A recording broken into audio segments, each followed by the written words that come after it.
দেবিদ্বারের মাটিতে দাঁড়িয়ে স্পষ্ট ভাষায় বলে দিতে চাই, দেবিদ্বার বিএনপি কাউকে দেবিদ্বার ইজারা দেয়নি। অল্প দিন হয়েছে নির্বাচন হয়েছে, স্পষ্ট ভাষায় বলে দিতে চাই, নির্বাচিত হয়েছেন কিভাবে আমরা জানি। আমাদের নেতা মঞ্জুর হাসান মুন্সিকে বিভিন্নভাবে কলুষিত করেছেন। আজকের এই সভা থেকে বলে দিয়ে যাচ্ছে, মঞ্জুর হাসান মুন্সি বেঁচে আছে, তারেক রহমানকে নিয়ে উদ্ধত্তপূর্ণ বক্তব্য দেওয়ার চেষ্টা করেছে। আজকের এই সভা দেখে বলে দিতে চাই, আগামী দিনে দেবিদ্বারের এমপি বাংলাদেশের এমপি হয়ে যান নাই।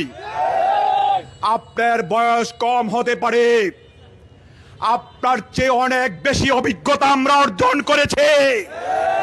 তিলে তিলে এই দল থেকে আমরা গড়ে উঠেছি। এই যারা এখানে উপস্থিত আছেন, এই দল করে আপনারা বড় হয়েছেন আমার বিশ্বাস। আমরা কিন্তু সবকিছু জমা দেই নাই। বাংলাদেশে অনেক হয়েছে, অনেক বক্তব্য দিচ্ছেন।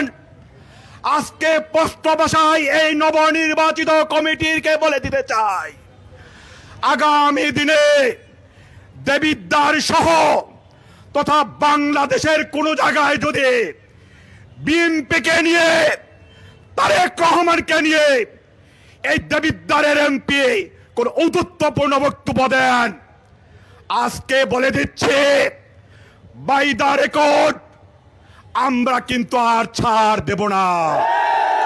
স্পষ্ট ভাষায় বলে দিতে চাই, দেবিদ্বার বসে জাতীয়তাবাদীর সৈনিক তারেক রহমান বাংলাদেশ পরিচালনা করছে। বাংলাদেশ সুশৃঙ্খলভাবে পরিচালিত হচ্ছে। জিয়াউর রহমান যেই দিন বাংলাদেশের হাল ধরেছিল, সেদিন থেকে বাংলাদেশের সুবাতাস বয়েছে। খালেদা জিয়া দীর্ঘদিন বাংলাদেশ পরিচালনা করছে।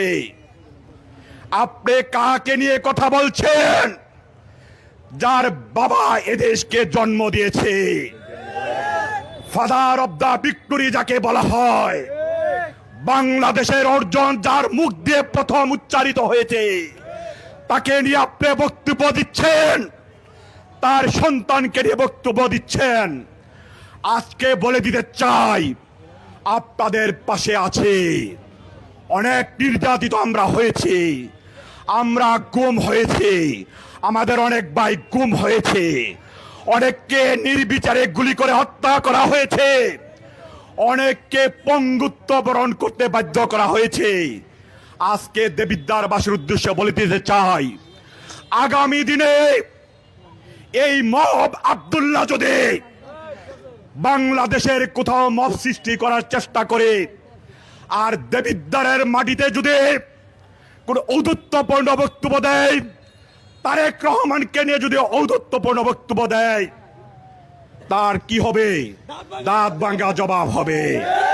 স্পষ্ট ভাষায় বলে দিতে চাচ্ছি, 36 দিন আন্দোলন করে জিয়াউর রহমান বাংলাদেশ স্বাধীন করে নাই। জিয়াউর রহমান 9 মাস আন্দোলন করেছে।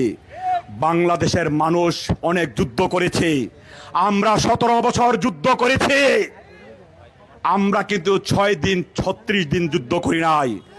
আমরা 1 জুলাই শুধু যুদ্ধ করি নাই, আমরা বহু জুলাই কারাগারে কাটিয়েছি। বহু জুলাই এখানে লোকেরা যুদ্ধ করেছে। শুধু জুলাই জুলাই করে বাংলাদেশের মানুষকে যদি বিপদগামী করতে চান, আগামী দিনে কিন্তু খবর আছে।